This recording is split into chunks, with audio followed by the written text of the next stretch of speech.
thank all my friends from the media fraternity for being here today.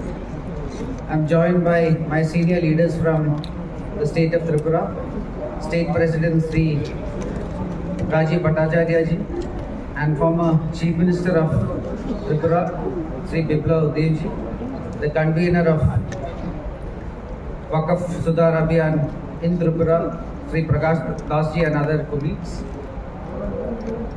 Today we had a workshop on the Waqf Sudhar Abhiyan, which is a very important Abhiyan for our party. Just 1 week back, in both the houses of the parliament, our Honorable Prime Minister Narendra Modi ji led government passed this very important bill, the Waqf Abhiyan bill, the Waqf Amendment bill, the Umeed bill, which is aimed to uplift millions of our poor citizens, including the minority and the Muslim community. India, as you all know, there was a report that was made during the UPA time itself, the Sachar Committee. And according to the Sachar Committee, India is a country that has almost 37 lakh acres of Waqf land. This is the country with the largest Waqf land in the world. This is the largest private land bank in the world.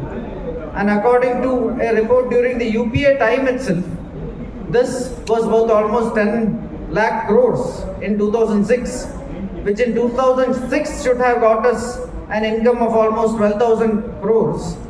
But then the registered income from this was 162. Now, 20 years later, I am sure the numbers will be much higher.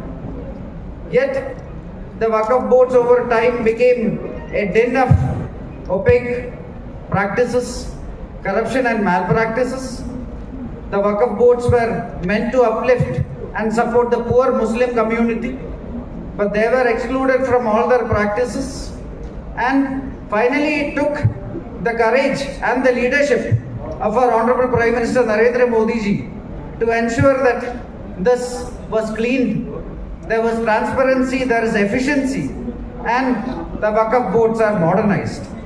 Now, according to the new Waqf laws after the Waqf Amendment Bill, now it is important that in the next 6 months itself, every single Waqf property across India should be registered. Now, all the income that is coming out of these Waqf boards should be going for their intended purpose, and that is to uplift poor Muslim families, including women, including orphans, including diverse women.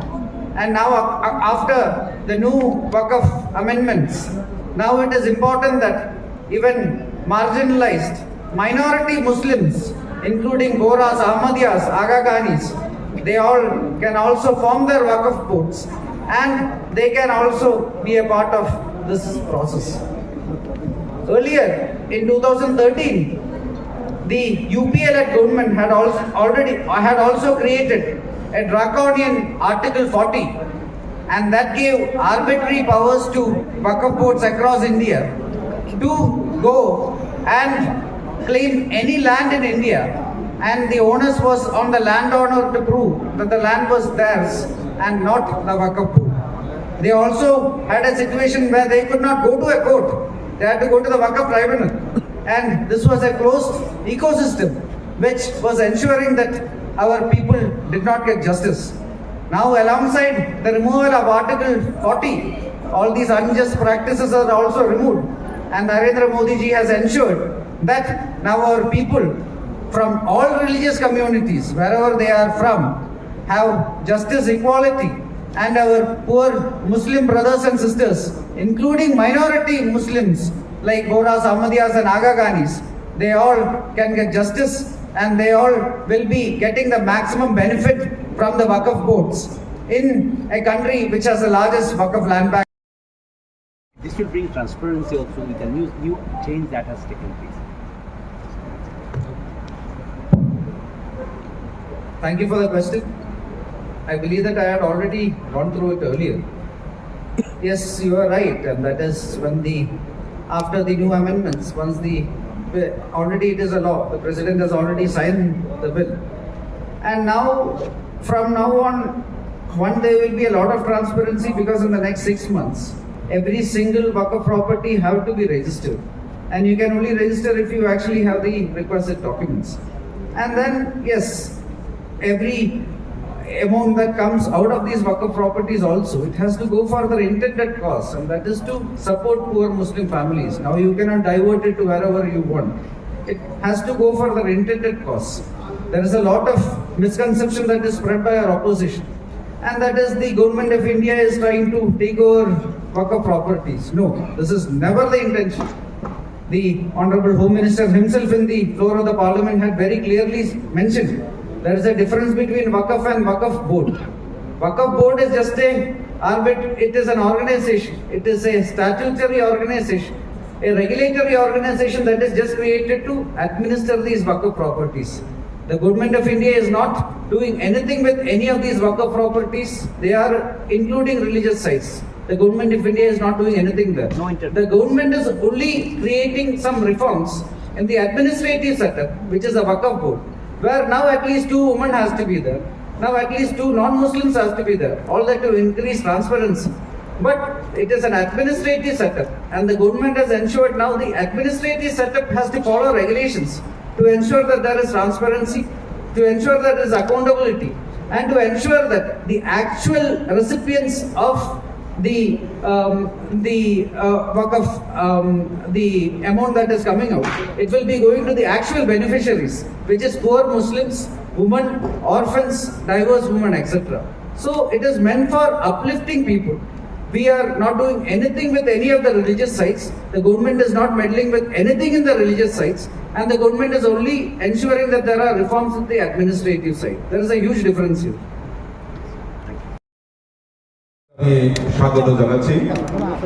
আপনারা জানেন যে আমাদের দেশের যশস্বী প্রধানমন্ত্রী মোদীজির নেতৃত্বে দেশ বিকশিত সংকল্প যাত্রা এগিয়ে যাচ্ছে, আর তার মধ্যে একটি ঐতিহাসিক যে সিদ্ধান্ত সেটা হলো এই যে আমাদের ওয়াকফ অ্যামেন্ডমেন্ট বিল 2025-এ লোকসভা এবং রাজ্যসভায় সেখানে পারিত হয়েছে।